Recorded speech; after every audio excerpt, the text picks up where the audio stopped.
Do you follow Jesus Christ? No. No, I'm a Satanist. Do you follow Jesus Christ? Not interested. Do you follow Jesus Christ? No. Do you follow Jesus Christ? I'm gonna tell you. Do you follow Jesus Christ? No, thank you. Do you follow Jesus Christ? I'm Muslim. Jesus, He's the Son of God. Nakakalungkot lang na tanongin sila, do you follow Jesus Christ? Ang sagot nila ay no. Marahil siguro sa reliyon, paniniwala, o baka hindi pinaniniwalaan na si Jesus ay Diyos. Ayan mga kapatid, yan ang patunay na si Jesus ay Diyos. Hindi ko nababasahin lahat. Kung may time kayo, basahin nyo na lang.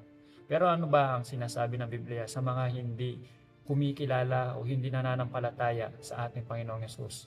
Una, hindi kanya kikilalanin sa harapan ng Ama.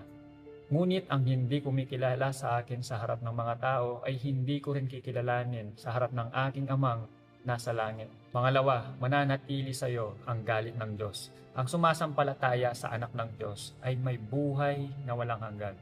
Ngunit ang hindi sumusunod sa Kanya ay hindi magkakaroon ng buhay na walang hanggan, kundi mananatili sa Kanya ang galit ng Diyos. Pangatlo, nasa iyo ang espiritu ng Antikristo. Ang bawat espiritong hindi kumikilala kay Jesus ay hindi sa Diyos. Ito ay espiritu ng Antikristo na inyong narinig na darating at ngayon nasa sanlibutan na.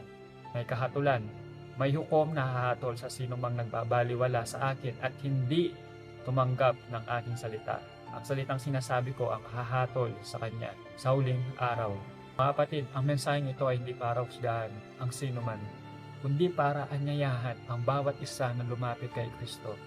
Sapagkat walang sino man sa mundong ito makapagligtas sa atin, kundi si Jesus lang. Huwag natin ipagpaliban ang pinakamahalagang desisyon sa ating buhay.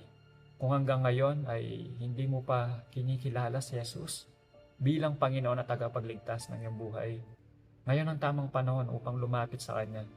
Magsisi at talikuran ang masamang gawa, sapagkat ang sino mang hindi kumilala kay Kristo o hindi nanampalataya ay hindi rin niya kikilalanin sa harap ng Ama.